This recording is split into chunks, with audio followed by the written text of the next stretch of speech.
Okay, hello everybody. Let's see, we're having people just come in.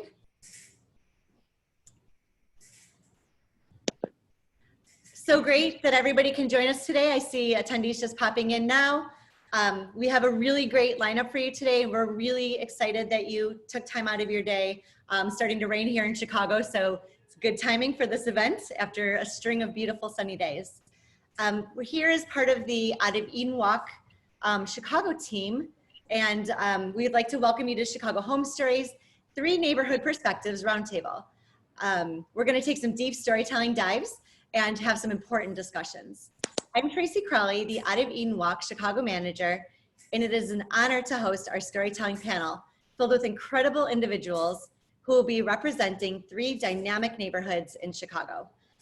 Today we will hear from Paul Salopek, all the way from Burma, a journalist, writer, National Geographic Fellow, currently embarked on the 21,000-mile Out of Eden Walk across the globe. He'll be speaking on the concept of home and faraway cultures. Then we have Emily Lansana from Bronzeville in Chicago. She's a professional storyteller and Associate Director of Community Arts Engagement at the University of Chicago. Then we have Keiner from Logan Square. She's a National Geographic Fellow, Ambassador for the United Nations Association Chicago chapter, and Director of Innovation at GEMS World Academy. Then we have Moshe from the West Loop, and he's a lifelong innovator and founder of True West Loop, the largest and most active neighborhood forum with more than 10,000 members. And then at the end, if we have time, we will definitely have questions throughout, and I'll explain how to do that in just a second.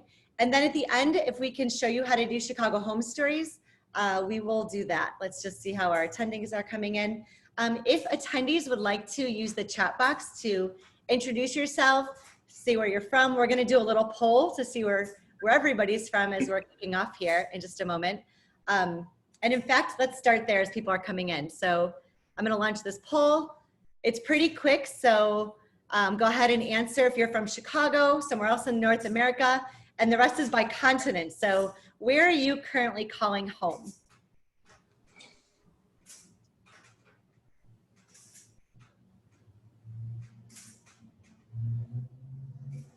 Give you just a second.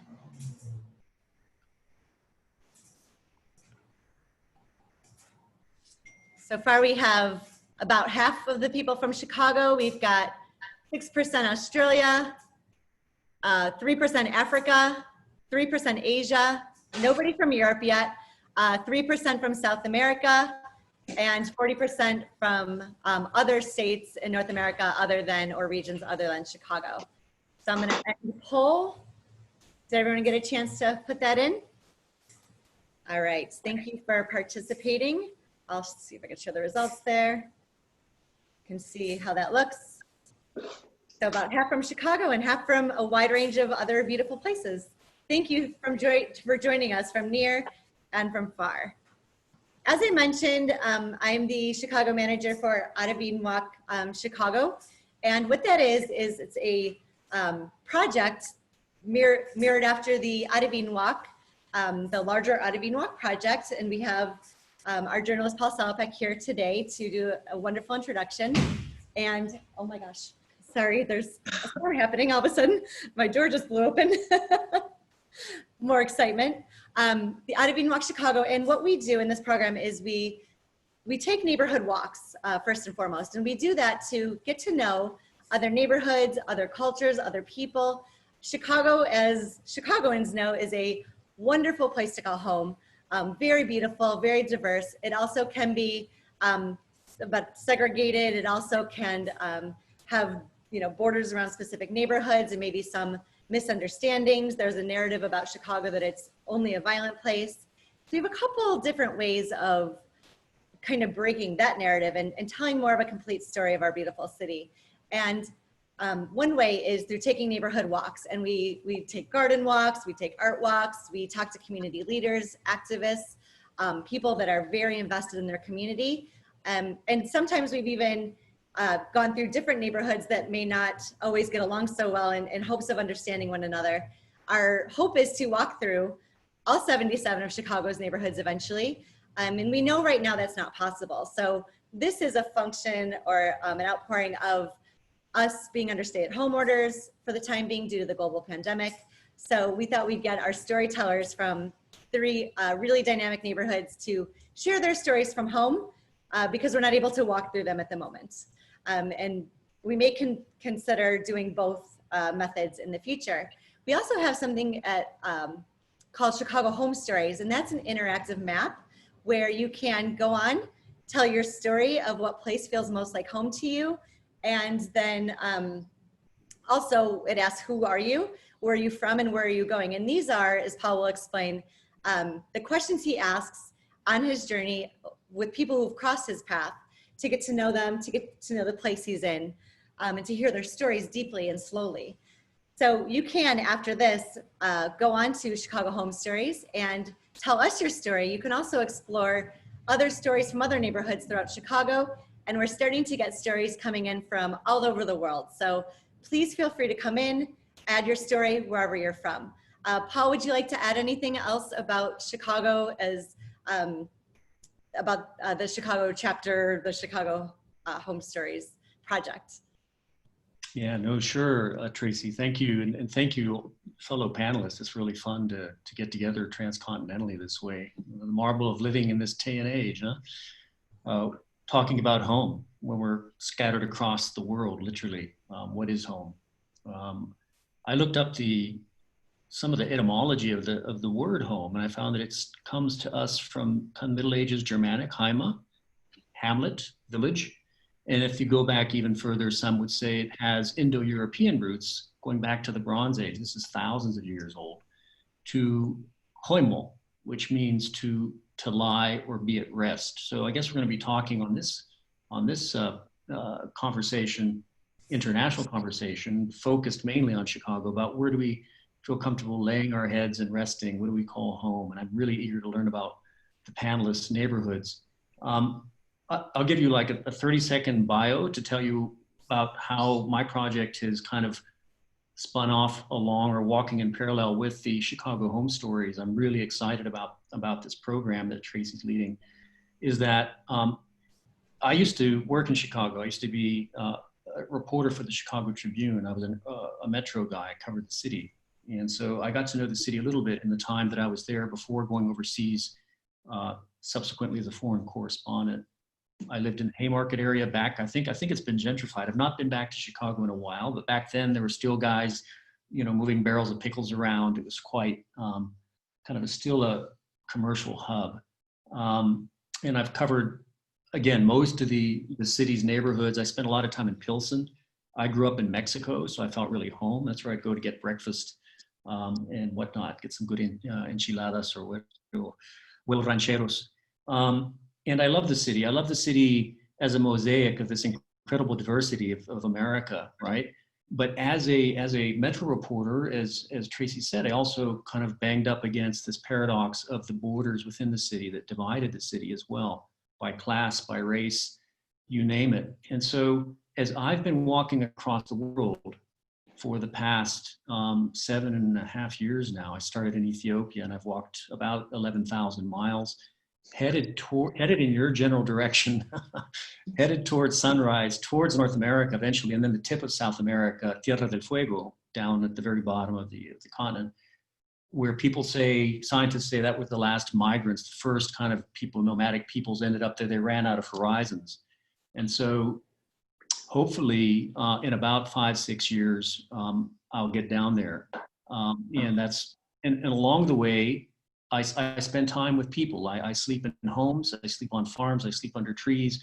I'm basically like a homeless person, a very privileged homeless person who puts his head, who finds his place to rest, his home, his haima, his katemo, at the end of every day, wherever sunset catches me. And so we wanted to come up with a way to take these lessons of the enormous diversity of the world and the great kindness that has been shown to me as a walker across cultures, take these ideas and these questions back to kind of Main Street, back to the United States. And of course, the city that we were most interested in is Chicago because of its enormous diversity. And because of the frictions that come with that diversity, because I too run into those frictions, right? I've been stopped cold at borders. I've not been allowed to go into some countries. I've been arrested and detained scores of times, right? Even with the privilege of my skin color, my gender, my passport, I'm a very entitled walker. But even so, I've run into roadblocks. And so how do you get by these roadblocks? How do you build bridges of empathy? How do you build bridges of understanding among very diverse groups of people? In this case, in this urban buzzing hub, this hive called Chicago, where more than 350 languages are spoken, right? It is a mini world.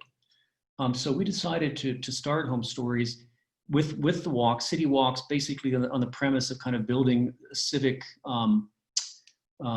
communities by getting people to cross boundaries they weren't normally cross. The privilege of being able to go wherever you want is extremely privileged. There are people in Chicago, as all of you know, who can't go across a certain street or a certain corner without risking their safety. And for those folks, how do we talk to them? How do we engage with them?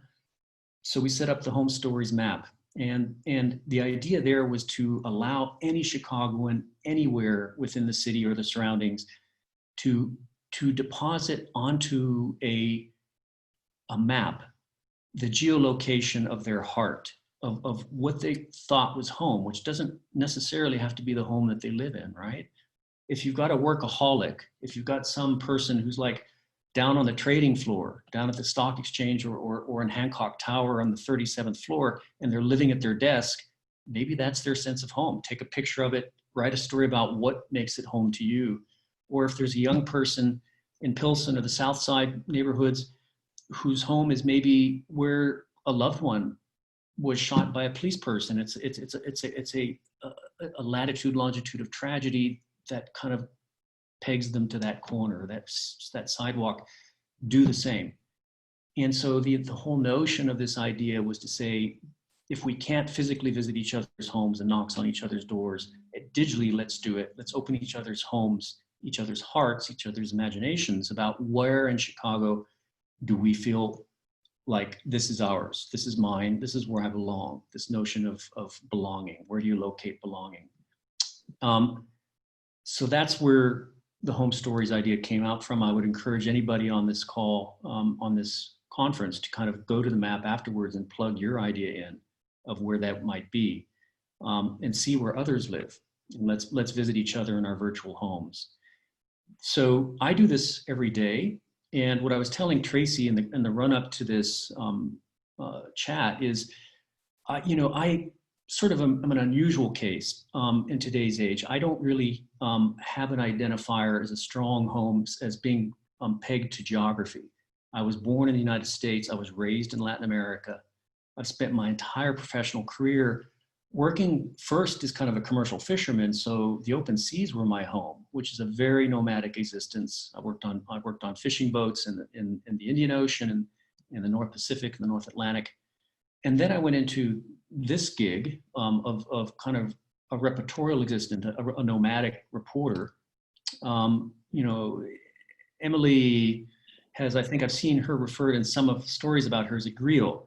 And I spent 10 years in Africa, and I've spent time with griots in places like Mali. And this notion of a walking bard, of combining storytelling with walking, movement with stories, is very old, goes way back to the beginning. And I sort of said, let me do that with a few years of my life, given that I was doing it anyway as a foreign correspondent, jetting around the world, covering elections, covering environmental stories, covering wars. I was based in Africa for a decade. I've covered all the conflicts that the US has been involved in the last 20 years. I thought, let me take all of those skill sets and then just slow down, get out of the airplane, get out of the taxi, get out of the bus, get out of the train, get out of the helicopter, and just walk through stories. And so that's what I'm doing. So where do I find home? I find home wherever I am the day that I'm walking through it. And it's not a novel idea. It sounds kind of Zen, it sounds kind of new agey, but it's not. It is the most ancient concept of home, the one that we've been having in our minds from the very beginning for about 95% of our history, right? Because we only stopped moving and started settling down and started calling geolocations, latitude and longitudes home, fixed homes, about 5% of our history. Only about 11 or 12,000 years ago when we invented agriculture, when somebody put a seed in the ground, said, I got to be here to wait for it to come up to eat. Before that, for 95% of our history, we were moving, we were roving folks, and we were doing a version of what I'm doing right now, which is moving through landscapes the way pastoralists do. There are very few true nomads left in the world, as you know, but there's still 25 million people who move animals in a ellipses, a big, long ellipses like an orbit of a planet around the sun. And that's a transhumance migration pattern. It can go up to mountains, down to valleys, or it can move up down latitudes. And so that concept of home is really interesting because it's not just space, it's time. So your home in May might be this stretch of a valley, and then it's no longer yours because there are people behind you moving different sets of animals who get a crack at that pasture in June or July. And you'd better not be there because it's no longer your home. Your home then in June or July is somewhere up 20 or 100 kilometers further up. So this notion of time being part of your home has been fascinating. It's been one that's kind of ingrained, I would say, in our DNA. And it's one that I've tapped into in my long walk. And folks, I'll tell you this, people, the first question people usually ask me about walking 11,000 miles over 7 years through cultures and languages and political systems and across borders and rivers and mountains is, boy, isn't it difficult, number one? And number two, isn't it boring? Because you're just kind of walking, inching along like a snail, a human snail every day. The answer to both is an emphatic no. What I've discovered over the last 7 years is, in fact, it's kind of reawakened my senses and my mind to a very deep way of interrelating with both the physical environment and importantly, the human environment. Because what it's done is it's untethered me from a geographical location of home, a neighborhood in Chicago, or a village outside of a city on the Central Plateau of Mexico, or a neighborhood in Johannesburg, South Africa, all the places I've lived. And it's given me the power to make my home portable, that I carry my home with me. And what I've made the discovery, at least in my case, is that people have become my home. So that when I talk to students and they say, Paul, in all these countries you walk through, what's your favorite place or the favorite landscape? That's a hard one for me to answer, because the true answer is that I can much more easily tell you who my favorite people are, and that those are my homes. I'm walking from person to person. People are my destination. And so I've had this great privilege to do this project for 7 years. I was supposed to be done by now. That's how interesting the world is. I mean, it's so many stories in it that I've had to double my time in the field just to try to make it to some kind of abstract finish line in South America. The world is endlessly fascinating. And so I get stopped a lot. I stop myself. And these three questions of who are you, where you come from, where are you going, these aren't just questions that I ask others. It's the question that gets asked of me every single day, dozens and dozens and dozens of times. And they're basic questions about identity. And is kind of the holistic question wrapped around all three is, where is your home? Where are you from? Not just physically, not just in your passport, but where are you coming from in here? So it's a great pleasure to be here. I'm going to be listening to all three of your stories about your homes and how you define home. I've looked a little bit about the work that my fellow panelists have done. It's absolutely amazing and fascinating. Again, Emily, a classic storyteller, inhabiting stories to define home is one of the oldest human traditions that goes back to when we gathered around a campfire and we walked away for a day to hunt tubers or hunt an antelope. And Emily, what did you see today? She's describing home when she comes back to the campfire. Or Peg, when I know that you've been on many expeditions and that you're collecting, you're recording the natural world, even off your porch. That's what nomads do too, right? So both of you are indulging in a very, very ancient tradition of defining what your home is. And Moshe, you're an architect of community. I mean, you've built a nexus of connections in your neighborhood of civic action, of humanitarian relief, of just making connections among people, that your home has many thousands of roofs under it. Your home is a meta home. And so all of these things are very old, and it's just going to be great to listen and hear some more details about your own stories about your own home, and then hopefully get more people involved in discovering Chicago holistically, right? The 2.8 million homes that are there in the city, right? So I think I'll just leave it there. I've probably taken up too much time. No, that was wonderful. Thank you so much. We have one question, and I just want to ask it to you now. There may be more as we go through, but in case we lose connection with you, we'll do one question now from Allison Fuis. Along your walk, Paul, have stereotypes, perceptions been shifted along the way with those you meet, going both ways from you to them and them to you? Absolutely. I think that's one reason why I walk, and that's one reason why we travel, right? Is to find those friction points that rub off the old paint, so you see what's underneath. And so, of course, I defy all kinds of stereotypes about just the way I look. What am I doing out in northern Burma, right? At the foothills of the Himalayas, moving through on foot, when I should be traveling in a 4x4 car with a tour group or something, and not walking through jungle trails with a backpack. So, and it goes both ways. The numbers of surprises that people have brought to my life are too many to number. I mean, it happens every single day. And it's just, I must say, it's one of the great, I think the enduring legacy for me of my home is that I get to take all these people with me in my mind, in my imagination, in my memory. And then increasingly in a concrete sense of that we're building workshops along the route where we're helping train storytellers in situ who can tell their stories far better than I ever could because they inhabit them, right? As slowly as I'm moving through their stories, which is at 3 miles an hour, they still have the advantage of knowing it from birth. And so we're devising workshops along the route of the Outer Walk to kind of train up young storytellers in all media, so that by the time my job's done, my particular little thread is done, there'll be many hundreds of threads that keep weaving onward into this woven textile of the human story. That's very exciting to me. Wonderful. One more question. Do you plan to continue your walk?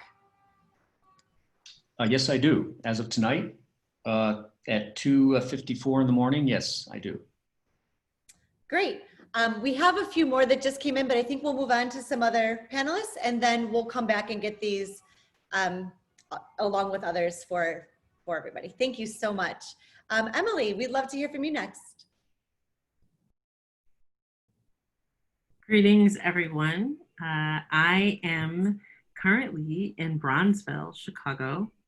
I moved to Chicago more than 30 years ago after undergrad. And I moved to Chicago because I'd had an internship here when I was in college, and I worked with some very creative people. And then at that point I was a theater major, and I wanted to be in a place where I felt creativity would really be nurtured. So I grew up in Cleveland, Ohio, but I hadn't seen the same kind of creative energy as I felt in Chicago. And so I think that is what drew me here. In the 30 years that I've lived here, I have lived from Rogers Park to Chatham. I've lived on the north side, south side, west side.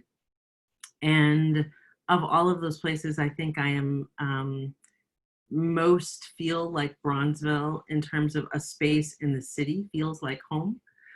What I appreciate about this neighborhood is that it is a place that has a historical grounding in social activism and significant creativity for Black people, a place of social justice transformation. So I am a person who believes in the power of ancestors and the idea that the work and energy that we bring into the world carries. And so I love being able to see that I walk down the street and I see Lorraine Hansberry's mural, and I see Nat King Cole's mural, and I know that Ida B. Wells lived a few and worked a few blocks from where I live, to recognize that energy, I think, is one part of what attracts me to this place. But the fact that in the current moment, I have lots of friends who are creatives who are here. And so it feels like this energy is not only a thing of the past, but it's an energy of the moment. And that is something that also matters to me. There are places in this neighborhood that are special to me. Places that hold that kind of history, like the Southside Community Arts Center, which is one of the very first places that I visited when I moved to Chicago, and listened to a meeting of Obasi, group of Black writers talking about their work, their places, their restaurants that I love that have been around for a while, like the Abundance Bakery, and Pearl's Place. And then there are places that are newer, that are sort of like bringing a new creative energy to the moment, like Moshe, which is this wonderful little bakery that has all these amazing quotes on the walls, and the drinks that you get are named after current Black people, and it's just a really wonderful place. There's a quote that I have in my home too that I wanted to refer to. One, I have a big sign up that says, "Home is where your story begins." And so I do, and the other one is a quote from Audre Lorde that says, "We have to consciously study how to be tender with each other until it becomes a habit." And so in that way, I think that home has to do with the physical surrounding, but then I think it also has to do with the emotional and spiritual reality. And so for me, while I love Bronzeville, especially during the reality of this moment of pandemic where my world has gotten so much smaller, home has really been the people that I'm with. So I think Tracy has a picture of my family. And I wanted to share this picture because it was part of the Front Porch Stories project. And this is a project that an artist, Ariel Beckham, did. So if you're interested in the project, it'd be great to look up her photography. And this is a project that was happening all across the country as part of the pandemic. Photographers were going around and taking pictures of families on their porches. And this particular photographer was using money to raise funds for the Greater Chicago Food Depository. We were really excited to take this photograph in the midst of this crazy moment. But also I wanted to share this because for me, home is much less about the building that we live in and so much more about the people who are inside of the space. So I have 4 sons. So you see my son's there and 1 granddaughter. So there she is. Most of the people who look at the picture say clearly the one who is in the car is the one in charge. So I wanted to focus on that because for me, home has the combination of the people that I'm with. And so I think whenever I'm with this set of people whom I had the wonderful blessing of being able to give birth to, I feel that I'm home. Home is wherever they are. But also in this moment, I think one of the revelations that has come to me is that as a creative person and as a storyteller, home is where I feel the safety and creative energy to make work, to create stories. And again, I think that's what has drawn me to this particular place in Chicago, because it is a place where I feel like I'm surrounded by other people who are making stories, appreciating stories, whether that be in a visual form or a film or a dance. So that's a little bit about me. Thank you so much, Emily. I received a few texts just now from participants, not in the chat box, but they were hoping maybe you could write down those quotes. They would like to have them, refer to them. We're very blown away by them. So as well as everything you've just said. Don't think. And because I'm a storyteller, I think I should just do one like super short story for you all. This is a story. One of my sort of like heroes is Wangari Maathai, and Wangari Maathai was the first African woman to win the Nobel Peace Prize, and her work was the work of planting trees. And she often talks about that when she was doing that work and feeling discouraged, she would remember this story of the hummingbird. And so the story says that there was a terrible fire in the forest, and all of the large animals were running away from the fire as quickly as they could, you know, just trying to get away. And they looked up and saw this tiny hummingbird flying over the fire toward a small patch of water, picking up a tiny bit of water in her beak, flying over them and dropping that little bit of water on the fire. And she was doing this back and forth, just these little drops of water, little drop of water, little drop. And they finally said, "What are you doing? That little bit of water." And she said, "I am doing the best that I can." And I know that Wangari Maathai says that that is the story that she went back to in moments of feeling discouraged, to say that when I am doing the best that I can, it is enough. And so I offer that to you all in this moment where many of us are facing challenges around what is the meaning of home and how do we hold on to it, that when we have the courage to see where the little bit of water is and to hold it and to try to direct it to make a difference, that doing the best that we can is enough. That is really beautiful. I'm so glad you shared that. It's such an important message and also very timely, at least for myself right now.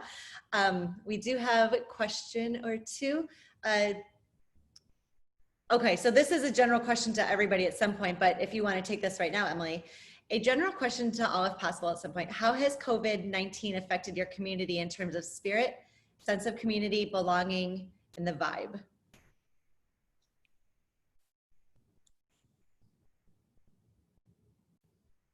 So in my community, I would just say in the Black community in Chicago that there has been a lot of, it's been significantly challenging for the Black community, for communities where people may experience financial instability, for many Latino people in Chicago. And I think that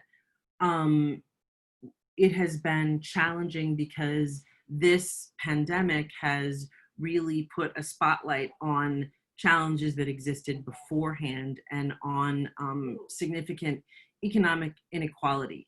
I will say though, that I've also seen just like that kind of creative spirit that drew me to this place be really wonderful. I have friends who are creatives who are making gourmet boxes of pastry. I walked to the neighborhood to purchase from a friend the other day, that there's like these, you know, people designing masks to go with outfits, and people, you know, creatively, you know, making new ventures to survive and spreading the word and supporting each other. So I think that it has been challenging. I think that there is a kind of grief that is seeping into our collective consciousness that we have to figure out how to not only take in, but to survive with. But at the same time, I do want to honor the fact that I think that there's a strong spirit of survival and creative energy. Thank you for sharing those positives as well. Okay, so there's a few questions that are just for all panelists, so I'll save those and we'll go ahead and move on to Peg in Logan Square. Thank you, Emily, so much. It was wonderful.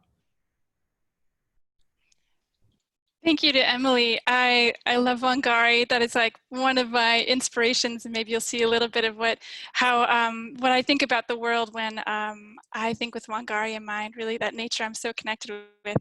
Okay, so I'm actually from Oak Lawn, just south of the city, and as a 15, 16-year-old, I would travel up to Logan Square all of the time. In high school, we were always reading Chicago authors, and one of my favorites was Sandra Cisneros, and I felt so deeply connected to a community that I didn't belong to. And the place that was home to me when I was young was the Fireside Bowl, which sounds so silly. You know, if I told my mom that the place that felt like home was a bowling alley, she might be quite upset, but really, like, this was the space for the misfits. This was the space where I could go and feel like I was a part of something, and that I wasn't someone that was left out, or I felt like I found a community every time I walked in the door. And it's so strange, but I was always drawn to this place. We'd come every weekend to go see a show and go see someone new that was coming through town. And when you park the car, you're walking past to go to the train, I would always see this mural. And I would think, you know, we walk and we look closely at it and just look at the diversity and the kindness and the gentleness that was reflected in the artwork, and just the warmth and the history that was on display. And you can see it even in the painting. You can see the European architecture that is in this painting. It was painted in the 70s and continued to be refined over time. And I went to the Fireside all through high school, all through college, knowing I would want to come back to this community and be a part of it, and give back and learn more and meet these people who would make this beautiful art devoted to their neighborhood. And as I started to move in, I lived in a few different places, and I always lived with in the house where people had been there a long time. They'd owned the home and they'd opened up. I lived in basements. I lived on the top of a funeral home that was made 80 years ago in Logan Square. I lived in some unusual spots to learn more about the people and the history. And where I'm from, you always get to know your neighbors. It's a must. Like, to know a place is to know who's next door to you. Who can you count on and who can you give back to in need? And my favorite place is El Habanero, and they were directly across from where I used to live.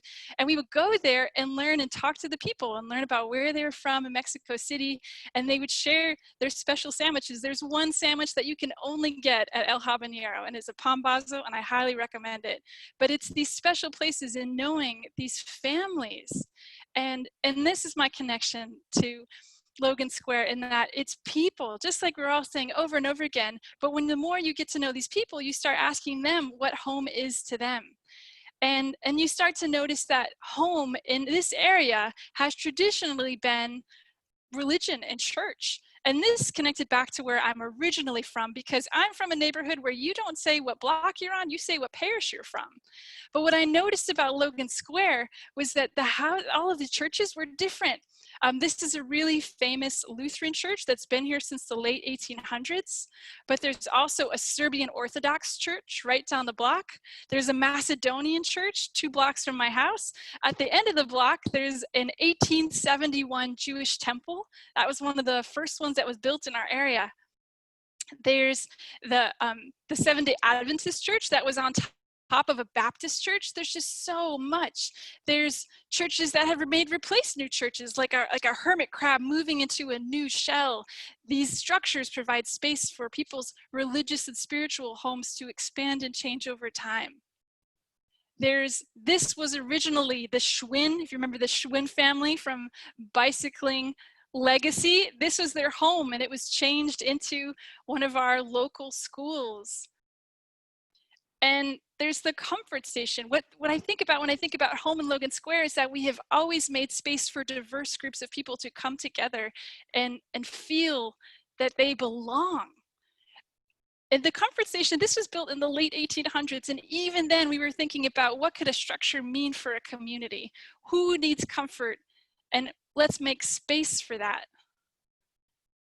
And finally, this is once called the Polish Eagle because there was such a huge Polish population that was in Logan Square. On the base of this structure that was built, designed by Henry Bacon, who also designed the Lincoln Memorial, you'll see images of Native Americans, laborers, and it tells the story, the history of the century. And the eagle on top is a signal sign back to our flag of Chicago. And creating space is what I think about when I think about Logan Square, that this has always been a place where people had structures for people to belong together, but not only structures. There's the boulevards. And when I really started to get to know, I've lived here 12 years now, and when I really started to get to know Logan Square and I know the people and know what matters to them, I realized that the boulevards are a huge part of this process. Now, the boulevard system in Chicago is called the Emerald Necklace, and it's 26 miles of green space that stretches around the city, connecting large parks to these boulevards. And they are beautiful. Look at how far it stretches around. My favorite, this is a boulevard, and normally this is bustling and full of so many people. So many things are celebrated in this space, from birthdays to funerals to picnics. People come to the boulevard to remember, to celebrate. But in the early 1800s, this is a space where you would come outside to sleep when we didn't have air conditioning. This has always been used as a shared space for everyone. And even now, in COVID times, it's still being used. People are still socially distancing on the boulevard. It's still a safe and equitable space for all people to share together. And what I think about when I come to the boulevard is the intentionality and planning, that someone thought ahead, that we, as a motto for the city, Herbs and Horto, the city in the garden, that everyone deserves a space to sit and enjoy and be with their families. And to me, this is that home. This is that space. And I not only find that home in the boulevard when I see other groups of people celebrating and sharing that space together, I find home in the plants that are peeking out from their fences and the beautiful trees that sneak out. And I treat every walk down the boulevard or down my street like I'm at an art show, a fine art museum. And I'm thinking deeply about the people and the thought that went into this, not only in current times, but also when this place was originally started. Who planted that tree and what does that mean to them? I am so deeply connected to nature, and I think so carefully, because when I look at old pictures of Logan Square, these trees are spindly, they're babies. And to think that they have lasted through all this time, through constant neighborhood changes, to groups of people moving in and out, but the trees are still there. And I find hope and resilience in that. I look closely at them. I notice the details. In the same way I notice the details in the people, I look at nature for that same hope and inspiration and strength and remembrance that we need to create space for others with the same intentionality that was the boulevards were created in this park space. We need to continue to defend and create space for others to enjoy this same space. And I love roots. Okay, this is really it for me. When I think about what needs to happen next in home, I think about root systems and how we are all on top of each other, but we are all searching for that same thing. And we have to work together. We have to care for one another. We have to be a support system for each other to grow and expand. And one way that I've been able to do that in Logan Square and throughout the city is through the Chicago Awesome Foundation, which we are a group of 10 people who chip in $100 a month, and we give out $1,000 grants because we think that in the same way the roots weave together, that the people in this community know what each other need, and that we can provide resources for them to be the best possible root system for their neighborhood.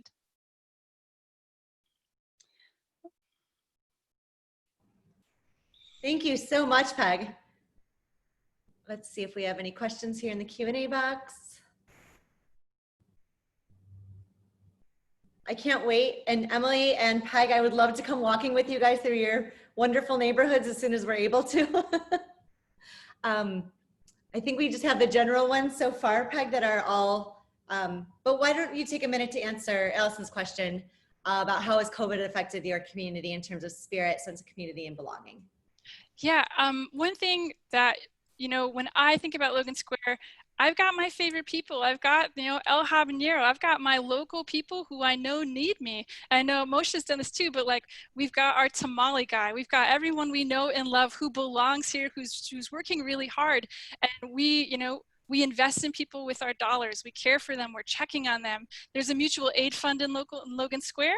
That's been we've got signs all over the neighborhood saying who needs help, because that's half the battle, is figuring out who can use the help and how can we support them. And then with Chicago Awesome Foundation, we did 2 grants last month. We've been funding as many grants as we possibly can. And we're not a nonprofit. We are just a group of people who really believe in our community and want to make sure that people can get the resources they need right away. That's such a great idea. And I'm wondering now if we can start that in other neighborhoods as well. And we can talk later about expanding that or just. It's global. We're a global, we've got, one in Dubai and we've gotten one in Ottawa. I see Allison's on. We've got an Ottawa Awesome Foundation. It's all over the world. It started about 11 years ago. And there's these pockets of people who truly believe in their community and know that their community knows what they need. And it's no strings attached, $1,000 grant. I see lots of comments, which I'm sure you'll see too, that they love your energy, your passion for your place, and lots of thanks for sharing. Even some who've not had a chance to visit Chicago yet, they, through both of your stories so far, are eager to get here, it sounds like. So Stacy says, Peg, thanks, so generous, gracious, and sincere. Thank you so much. We'll come back with some more questions. All right, Moshe, we'll go from Peg's Moshe and my Peg's friend and my neighbor, Moshe Tamssot. If you just unmute yourself, we can hear you. And Moshe did have some slideshows while he's unmuting. We're not sure we're going to be able to get to it, but I know, like Peg and Emily, his passion for the place will come through in his stories either way. Great. Well, thank you very much for having me. Can you hear me now? Great. Yes. Okay. So I've been asked to speak about the West Loop, and I am going to try to share some pictures. Let's see if we could do this.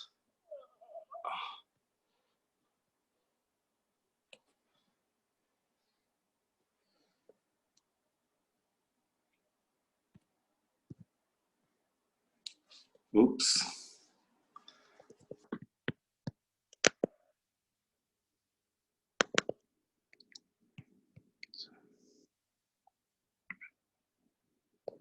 Huh.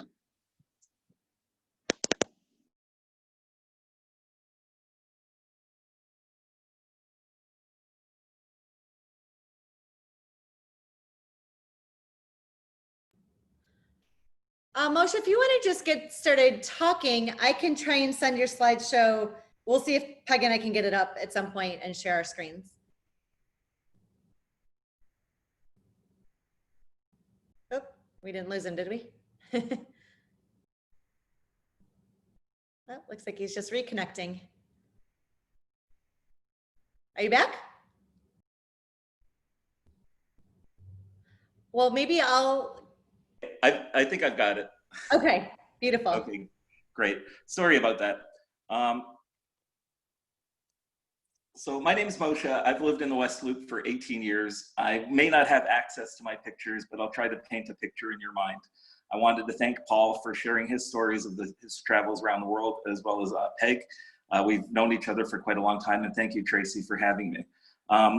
I was born in Israel. My parents come from the two diasporas out of Israel. So if folks try to trace their roots back to the Mayflower, I can go back to the rivers of Babylon where we sat down, and to the Spanish Inquisition where my father was squeezed out and forced into Morocco. They then returned to Israel, married, had me, and brought us over to Canada. When I was 4, I came to Chicago 27 years ago. I knew absolutely no one. So home was left behind, and here I was in a strange city with the internet, and set about to recreate a network. I've lived in the West Loop for 18 years. I was drawn to it at the time. I was living in Old Town at Eugenie Terrace in a high-rise, living the single life. But the West Loop had something. It had the market. Our history is based in the market. We had Fulton Market, Randolph Market, Haymarket. And the interesting thing about markets in Chicago is they don't get along. Worldwide, you will find cities that have markets that are hundreds of years old, and they're all thriving. Where I came from in Toronto, St. Lawrence Market is more than 200 years old, and the entire city grew up around the market. Here in Chicago, you have the Water Market was destroyed, Maxwell Street Market was destroyed, Fulton Market, Randolph Market, Haymarket, they're all gone. Why is that? Why have we shifted our focus away from central markets that would bring people from all over the region together, not only to engage in commerce, but also to share ideas and to share culture and to get to know each other? Why have we forsaken that for 77 odd neighborhood markets? Sure, they're more convenient, but we don't get to interact with each other. And I think that's the biggest thing that's missing right now in the West Loop. And that's where a lot of my energy has gone into, because after living here for more than a decade, I found that I didn't really know as many people as we should. Like we were all here, the neighborhood was growing, but there was no connection. We weren't an established neighborhood like Logan Square where people have been living for generations. Even though the history of this place goes back hundreds of years, if you ask a lot of people that have moved here, you always get the same line. There was nothing here when I arrived. You would think 3 years ago, it was all lava everywhere. It was just like volcanoes and lava. There was nothing, no history. But the truth is, Chicago was a site of the Council of Three Fires, from the Native Americans who settled this land to engage, to grow here, who developed a lot of the infrastructure upon which Chicago was then laid out, including the roads. They're still here. They're still amongst us. We don't see them, but they are here. Hundreds of thousands of Native Americans are in our presence. Then we turn to these settlers that have come in, and the city booming in Chicago. And then the West Loop became this resort, a getaway from the city for the rich and famous to basically hop on the L train and head west. And they set up 2 parks here, Union Park and Skinner Park, it's called now. It was called otherwise earlier. But these parks had lagoons, and they had swan houses and rowboats and all types of different social amenities to bring people together. And the original purpose of Chicago parks was to settle community differences. So you would go to the park, you would discuss your community difference, argue it out, and if you couldn't figure it out, it would be 10 paces, shoot, and whoever stood won the argument. There was no festering arguments back then. Things evolved. The wealthy were squeezed out as more middle class moved into the area. The Chicago fire happened. 200,000 people took refuge in the near West Side after the fire. We had the African-American migration from the South came in, and we had developments forming to the west along Kinsey and Ashland. And all these different changes were occurring. But then basically what we were losing was a lot of ourselves. So we saw this area become disinvested. So we went from being a rich resort, right? So imagine this gem in Chicago declining to what we're known for a lot nowadays is Skid Row. When Madison Street became home to as many as 15,000, primarily men who were seasonal workers. They were either hobos, bums, or there was a third term, but they were different terms to describe them, whether they wanted to work, whether they couldn't work, or whether they were addicted to alcohol. So these folks basically created university systems. There was a hobo college, and they taught each other. That was their sense of connection. This whole idea that we can teach each other. So this famous hobo doctor set up hobo colleges throughout the West Loop. And it would be 7:00 p.m. You could show up for coffee and donuts and teach each other things. And these were smart men. And he realized that these were folks that were out on their luck, that deserved another chance. They even had a debate team that won against the University of Chicago. Then when it became a blight to Chicago and an embarrassment after it was revealed by daily press reporters who embedded themselves in Skid Row, the mayor was so embarrassed that they decided they were going to change things. A local group called the West Central Association, which was a syndicate of developers, put together a proposal that would basically eliminate Skid Row and replace it with 30, 40, and 50-story tall buildings along Madison. The only problem was there were anywhere between 6,000 and 15,000 men on their last legs. And while folks here want to believe that they came to the West Loop and there was nothing here but lava, and it was a light industrial area and gentrification didn't happen, that is the farthest thing from the truth. Aside from the constant waves of immigrants that came, etc., the biggest change in terms of gentrification came when the 6,000 to 15,000 men disappeared. Where did they go? They weren't relocated. They weren't rehoused. There was a change in policing policy. Instead of paddy wagons picking up men on very cold nights and taking them to drunk tanks to let them sober out, they were basically left out in the cold. So we are basically ankle deep in blood and guilt in the West Loop, which is kind of an interesting thing. We owe a lot of great debt to our past. And this is the biggest challenge right now in the West Loop. After the money started pouring in, right, all the development dollars came in, we've become a neighborhood divided. We are 1 square mile split across 4 separate wards, right? We're misrepresented by 3 unelected neighborhood groups. There is no democracy here. So home should be a place where you can affect change, affect improvements. Home shouldn't be a place where the community is ignored. We have a development review process. We're seeing all of our old buildings, all of our historical landmarks being torn down and being replaced by giant towers, glass and steel apartments, office towers. All the major chains are moving in. We're losing the essence of what we were, our markets. Fulton Market is a Disneyfied version of itself right now. It's nothing like it was. Randolph Market is unrecognizable. McDonald's HQ in 10 years, kids are going to think that McDonald's was invented in the West Loop. It wasn't. We have suburban companies now that are moving into our neighborhood. They're large corporations. They bring thousands of jobs, which is great in terms of development. They also bring that suburban mindset. So we're seeing now our latest wave of development is all about the suburbanization of the West Loop. Everything is now focused on the perfect suburban lifestyle, the best schools. We've turned our back on our neighborhood school, Wells Academy, because they're not like us, is what the residents say. And we focus now on getting a 70 million near West Side high school. And those high schools and the libraries and all these neighborhood amenities are being funded by development within the West Loop. And that development, we don't have a lot of say in, nor do we have a say in terms of where those funds go in. So you have a situation where you have a population anywhere between 10 and 20,000 people in the West Loop that really don't have a say about their future. We have a facade of community involvement. We have these community meetings to discuss things, but all the decisions in Chicago style are made ahead of time. So there's really, it feels like there's no way that you can impact change. Given that situation, what I do is I create spaces.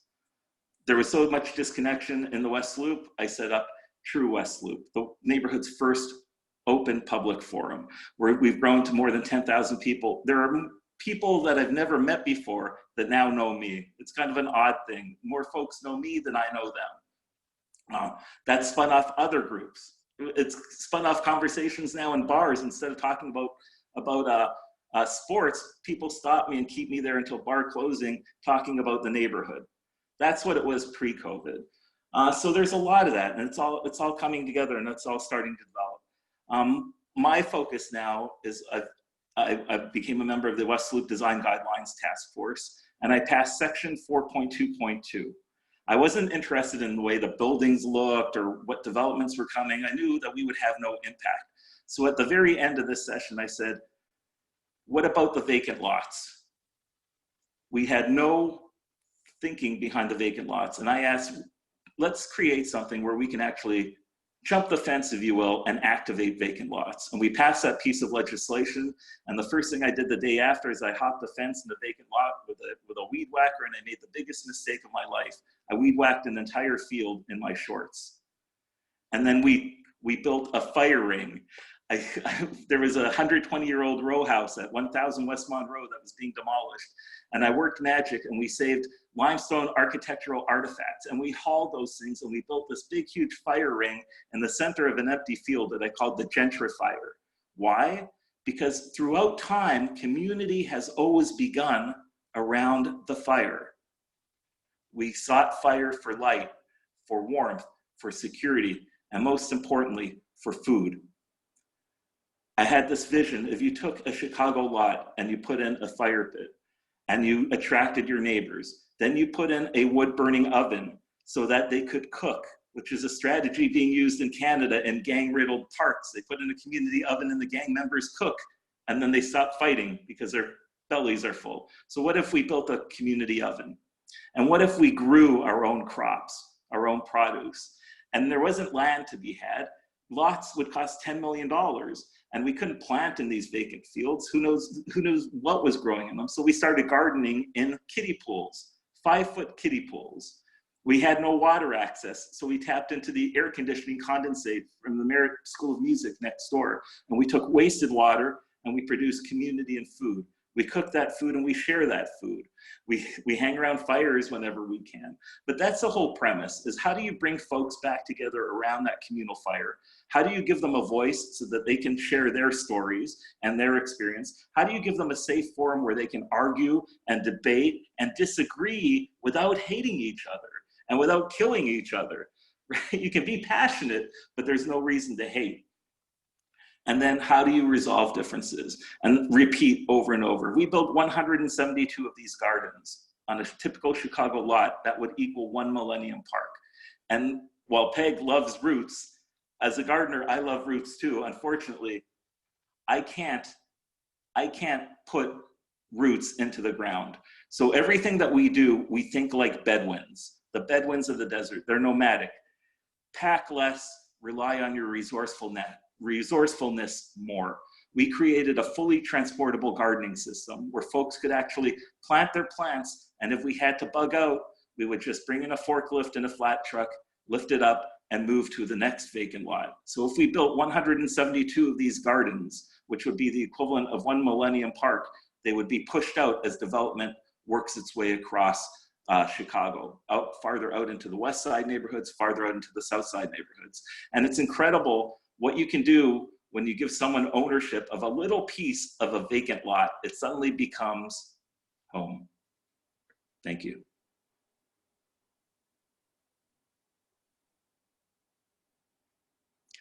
These are some images, but I guess you've got the, I had a PowerPoint presentation, but we planted thousands of sunflowers. The mosaic on the right that you see was from the H2O Plus building. One of the things that we do in the garden, I call it an architectural garden. We go out and we save architectural artifacts and we bring them back. Then we encourage developers to incorporate those architectural artifacts in their new projects so that we can preserve some of our neighborhood history and character. You can flip through those if you want. I could talk to any one of those. We even grow okra. Yeah. Okay. Any questions?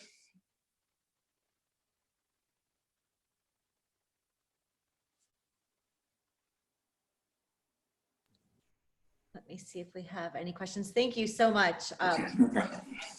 Staring out my window in the rain at the community gardens, but I wouldn't be able to turn and show my computer. Thank you for all the amazing work you're doing in your community, as well as all of our panelists and around the world. Let's see. We just have that general one. Do you want to talk to the COVID, how it's affected the West Loop in terms of spirit and sense of community? Sure. I think being a Canadian for a large part of my life, I think when I thought about the US, I always thought of the US as coming together in times of crisis.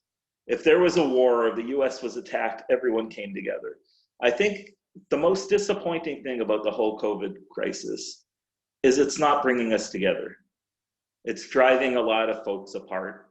There's so many debates every single day on whether folks are wearing masks, not wearing masks, whether they're social distancing or not, on and on and on and on. It's just become this source of conflict. And we need to rise above that. And that's been a big challenge. So on True West Loop, we've had to remove the conversations from our main timeline. We set up a different COVID channel where those conversations could be had in a little more depth. But I think it speaks to something because this is a new reality for us. We're seeing a lot of restaurants reconfigure their business models, people trying to rebuild their businesses. So there's a lot of innovation happening, which is a great thing. I just wish that it would bring everyone closer together. Wonderful. Thank you so much. All right, let me go back. Thank you, Moshe. Let's go back to a question or two from Paul. I know we're a few minutes over time, which was kind of expected. If anyone has to go, Thank you so much for being here. We do have a post event survey that we can use your feedback. If you don't mind taking just 2 minutes to fill out the survey that will pop up as soon as you end the webinar. We'd love your feedback in case we do more of these in the future. And thank you so much for your comments and questions as well. Let's go back to, if people want to hang out for a few questions, looks like most people are still here, so fantastic. So let me go back to a question for Paul for now, and keep it, throwing questions in for all of our panelists. It says, hello, Paul. We met in Benares with Naveed. I'm so sorry if I said this wrong, Rahman, and you were going through Bihar. We were worried about it, and then you were offline for a while. Did you make it through or skip? Did you have to skip certain places because of your safety? This is from Katerina Wieslin. Great, thanks. I'll answer that, and then I have a quick question for the other panelists at the end too. No, thank you. Yeah, no, I've made it through Bihar. For those who don't know, Bihar in India is got a rough reputation. It's a state in the east that has been troubled by organized crime. It's had a simmering Maoist insurgency that's been on the wane now, but still embers are burning. And so when I was walking with my Indian walking partners in that direction, all my Indian colleagues and acquaintances even would say, are you crazy to be walking through this area? Well, as it turns out, it's this thing, there's this urban-rural divide that's all over the world, of course, but certain places it's more acute than others.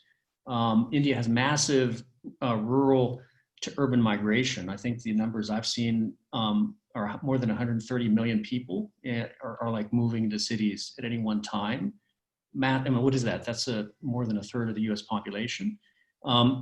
And you'd think that there'd be more flow of information, but here's how inequality and just iniquity in general works. It works with knowledge systems too. So you have all these farmers, these people with this whole cosmos of how to bring food to the table using various technologies, either very old ones or very new ones, moving to cities to work as laborers. And yet the knowledge of their cosmos does not get transmitted to urbanites because of casteism, because of classism, because of economic iniquity. And so what stunned me about walking through India, and kind of a larger answer to this specific question about danger zones, is how uninformed often, I'm going to make a huge generalization here to make a point, urbanites were, because I've left India, I'm now in the next country, were about the 50% or so of their country people who lived in smaller villages and cities who raised their food. The divide is astonishing. It was, I've been around the block. I've been to, I don't know how many countries. I've done stories all over the place. And I was raised in a semi-rural area where I grew up around cows. I learned how to plow with mules. I can shoe a mule. And the divide is enormous. And so when that little anecdote of walking through a rural area that has kind of a Wild West reputation, shocking all my urbanite friends, was for me an illustration of just how divided we are in terms of knowledge systems, even in the 21st century, when we think that these devices, right, are some sort of an equalizer. Well, guess what? They're not, right? So that's the answer to that question. I just wanted to have a question, and it's a good question, and I'm happy to be here. The Biharis, by the way, were fabulous. They were so shocked to see somebody walking through their country that I was treated like the prodigal son returning. I had a great time in Bihar. The question I have for everybody else is, I've not been back in the States in more than 7 years.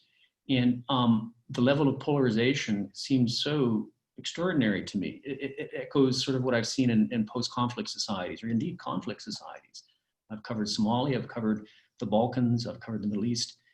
And I wonder, like here in Burma, where there might be issues, really serious ones with undergovernance, where like the government structures from local to national are underfunded. They may have capacity problems. In Mandalay, the nearest big city, local shop owners, not even business owners, just mom and pop shop owners had organized to help the homeless people of their own city. They were using this technology to WhatsApp each other about, how do we start a food bank? what is a food bank? And, you know, how do we get food out? What do people need? And it was astonishing to see civil society kind of take shape in front of my eyes. And the question for you folks in Chicago is, in this day and age, and Moshe, you alluded to it, is, you know, how is it going to be in times of trauma, which are opportunities for people to come together and create new things? And Emily, the creatives in your neighborhood, you know, talking about, you know, how to succor neighbors. How do you do it when you know, there's also this massive, you know, people aren't talking to each other. There's this information wall. So not just all the usual walls, but an information wall. Throw it back at you guys. If I could, can you hear me? Okay. When I started True West Loop 3 years ago, I had this crazy idea that I could get everyone on the same boat without sinking the ship. When we got to 2000, things got rocky. When it got to 5,000, you know, it got shaky. When it got to 7, there was conflict and splinter groups, etc. And now it's all out warfare. If you look at the pendulum on Facebook, right? Facebook started off very much groups oriented. They were focused on universities, etc., communities. Then they split off to the timeline where it became individuals. Now they're coming back to groups. But what I'm noticing in groups across Facebook is, like, there's so much conflict, right? That they're shifting now back to the newsfeed, right? It's hard to get everyone on the same boat without sinking the ship. My whole premise was, could we get better governance if everyone had a vote? Instead of running our community like a condo association, where it was a small number of unelected individuals making all the decisions on our behalf. What would happen if we used our cell phones and we could actually vote on small things? You know, it's not like a US national election. We don't need like the nth degree of security. We just need a Facebook poll to say, do you want the sewer clean or not? Yes or no. And then the alderman could do that, and then we could move forward. And that was the whole premise. But the political climate in the United States now has gotten to the point where there's so much division, and people call me a divider. I am the last thing I'm a multiplier. But I mean, there were divisions here for wards, et cetera, et cetera, et cetera. There's so many divisions. I don't know how we're going to overcome it. I mean, I keep on seeing, as much as I love Chicago and I love the US and everything, it just feels like we're swimming in molasses. We have our heads up above water. We can see where we want to go, but it's very hard to sort of move forward. And that's been a big challenge here in the West Loop. I would say that with Awesome Foundation and just the larger global Awesome Foundations around the world, it's like, I'm not the right person to go to another neighborhood and tell them what they need or organize in that space. But I know there are so many people who are the Moshes and the Emilys who like have ideas and want to make them happen and know what their community needs. So we've been trying to find people who have knowledge to share and give them funds to create what they need right now. And usually those funds are events. They're community events that cost $1,000 or less. Like Moshe's idea of the oven in the garden, we've funded all kinds of things. From the most powerful one was a dance group where it was two, in this dance group, this person had invited refugee young girls and Orthodox young girls together to do a dance because culturally there was similarities in what they were allowed to show and movements and how they were allowed to present. And the funds that we gave them were to get the girls from one place to another, gas money, costumes. And so what we're trying to do is invest and help support the people who have knowledge to share, who want to create these events. We funded 2 grandmas in Englewood to become yoga instructors. So because they felt that their senior citizen community needed more resources they didn't have. We funded, poetry projects that spread across, and we're trying to find as many leaders in these communities as possible who can be that knowledge share.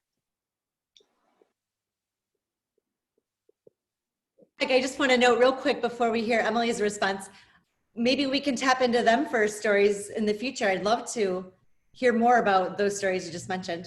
Yeah, we have a whole map of everybody we've ever funded because we're trying to make sure if there's a neighborhood who doesn't know about us yet, how can they know? How can we find the leaders and the kids? We fund kids all the time.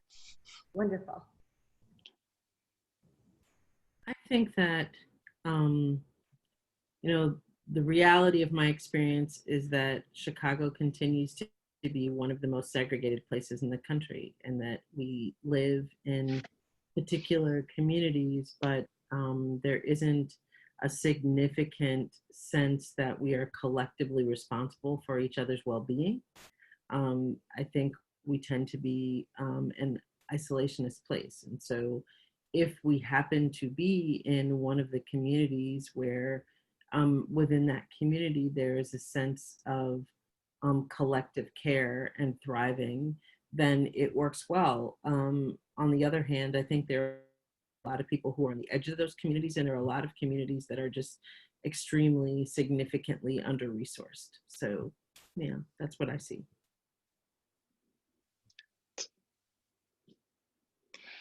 I pick up on the resourcing of other communities. The West Loop by nature was supposed to be the economic engine for Chicago pre-COVID. It will probably continue after COVID. And the Neighborhood Opportunity Bonus Fund was introduced by Rahm Emanuel to basically take money spinning off of these developments and invest in the south and west sides.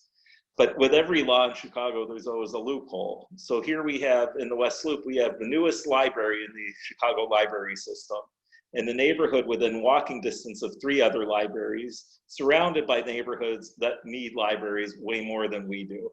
So it becomes very difficult to want to cheer for your home team when you know that you're depriving other neighborhoods of resources when your neighborhood is doing better.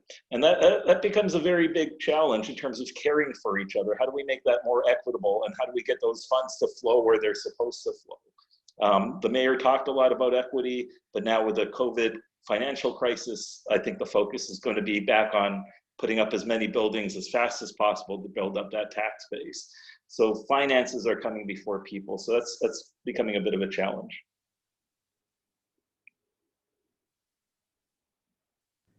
Thank you so much. Wonderful question, Paul, and very thoughtful responses. My mind's kind of going in lots of different directions.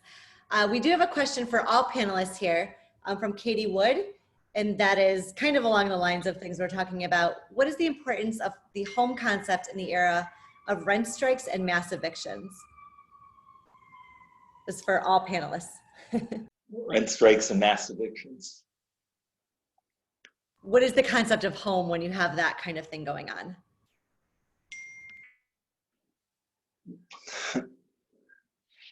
It's there have been talk about rent strikes on True West Loop.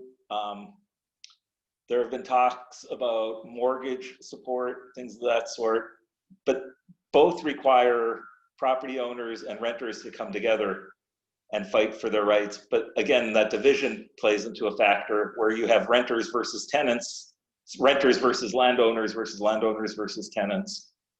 So we haven't seen any rent strikes here. Emily or Peg, have you seen any of those in your neighborhoods, or Paul, from anywhere you've been lately? I guess it would be very recently. I'm not aware of rent strikes specifically in my neighborhood, though I've heard,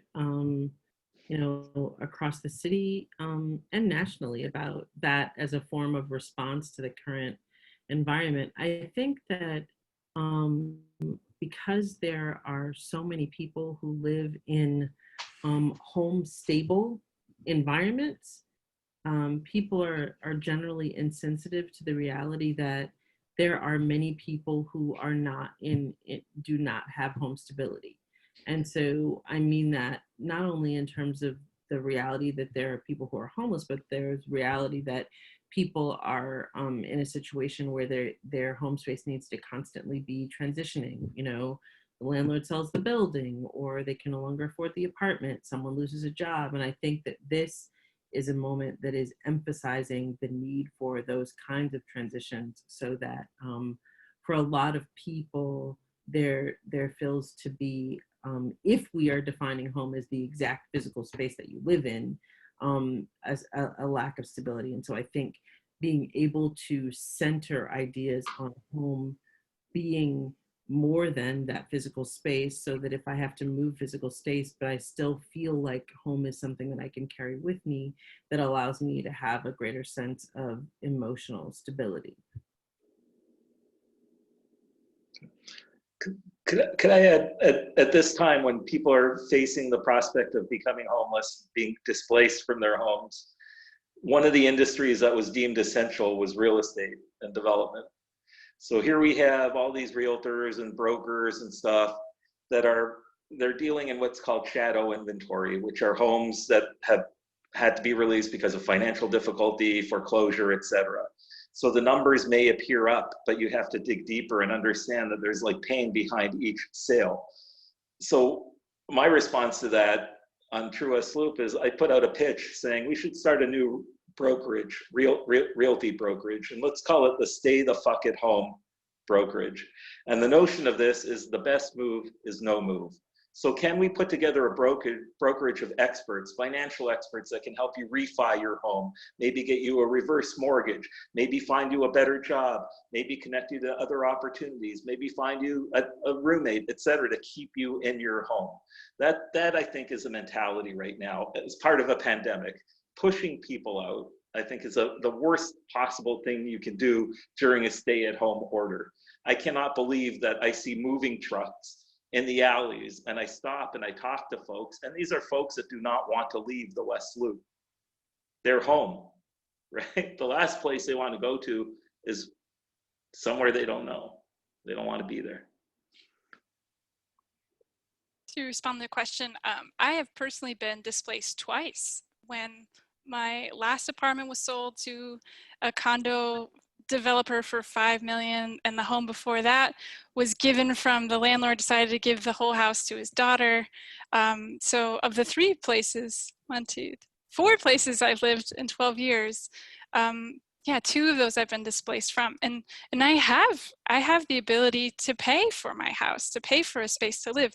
And there's organizations like the Logan Square Neighborhood Association who've fought continuously in Logan Square to fight against the system that have caused, this one thing for me, there's so many families who've been here for decades that this is happening to. So it's a huge systemic problem, and there's been protests and I really believe in our local communities, and I fund as much money as I can into what I have that's left into the community, because those are the people that are making sure people can stay here. The Logan Square Neighborhood Association has loans available and so many resources, and it's really the local nonprofits that are doing the weight of the emotional labor in times like this right now. And it's so hard, we need people who are continually going to press against the systems that have caused these issues. But I'm so thankful that these community networks have stayed in place and continue to be a resource. Wonderful, thank you, Peg. I'm going to share, Allison from Canada says that here in Canada, there was some montage support for families nationwide. Renters, not as much, but empathy from leaders for landlords to be mindful of the times. That's here in Ottawa, Canada. So I just wanted to give that other perspective. Oops, mortgage, not montage. My brain didn't correct that, but thank you, Allison, for adding that in. Can I say what's that? I'll just say one thing. In my home story, I focus so much on nature because I just feel that nature is where I find comfort and strength, in the sense that, like, my personal home has been so impermanent. And I've had to move so many times that in this neighborhood, it is the nature that's been the one thing that stayed there. So thank you so much for having us today. It was so great to hear all your stories. Yeah, I think since we're way over time at this point, I'd love to just share if the panelists can give kind of just a quick, like, tweet style, what in your spaces gives you the most hope for the future. We'll end on a positive note. And then thank you so much for everything. If each of you could just answer that question. And then if the rest of the attendees would mind filling out the survey and the home stories too. I put the link in the chat box. We'd love to hear your stories on our Chicago map, wherever you're from, particularly you're from Chicago. And I'll just end with saying that all of your stories, the panelists, the attendees, is what gives me hope going forward. So thank you for spending the time coming together today. So Peg, you want to take that since you already Yeah, sure. One of my favorite quotes right now, I'm reading a lot of Robin Wall Kimmerer, who's one of my favorite authors. And I just want to read you a little bit from her. Robin Wall says, I find strength and comfort in this physical intimacy with the land and a sense of knowing the names of the rocks and knowing my place in the world. And that's, again, like I continue to return back to nature and make time to go on my porch every day to remind myself of what's still here. I'll say that my hope definitely goes back to my family and to see my granddaughter and the sense of seeing a generation continue, and where I think sometimes it's great to see the creative energy and hope that young people are able to bring to this new challenging moment. Thanks. My hope comes from basically what's happening right now. Dinosaurs hate asteroids. Innovators love asteroids. COVID has been a nightmare for a lot of people, but at the same time, it has disrupted the routine. Everything, absolutely everything is up, and it's up for question, and you can debate it, and you can challenge it, and you can reinvent it. And I love that so much.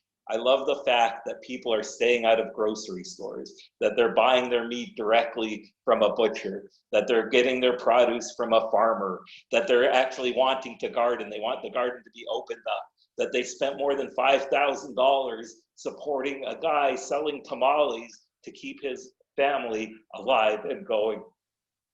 And that's the stuff, to me, that's where hope is. It isn't the conflict. It isn't the people trying to stop it. It's the people that will persevere and keep on pushing through all of these challenges. And we're going to lose a lot of people, but we're not going to lose our heart. We're not going to lose our hearts and souls. That this neighborhood was built on markets, exchanges. People exchange things, products, services, ideas, and cultures. They also exchange lending hands. So that's my hope. I hope for the return of the market to the West Loop, because when that comes back to the West Loop, it brings Chicago back together. Everyone in Chicago has a place to return and to exchange. Thank you. It's amazing. I'll just, my 2 cents globally is that it's the last 7 years of the way I've seen people both extend their hospitality in their homes to me, to basically include me in their homes, is such an affirmation. Every single day that I wake up, it keeps me walking. And the pandemic hasn't changed that, at least not yet, because I'm in a small community right now where I've been taken into a family, and I'm home right now where I'm sitting. And I think that will continue. I think that I have great faith in that power of people to pull together, even in the worst of times, especially in the worst of times. We were talking about rent strikes a few minutes ago. I mean, there are millions of Indians who basically went on rent strike by walking away from their homes in urban centers in India. You've seen these dramatic pictures, heartbreaking pictures of millions of migrant workers literally walking hundreds of miles back to their villages. But the fact that we're a problem-solving species, the fact that we have this well of this capacity anyway to extend sympathy to others is very affirming to me. And I see it every single day. And so I have hope.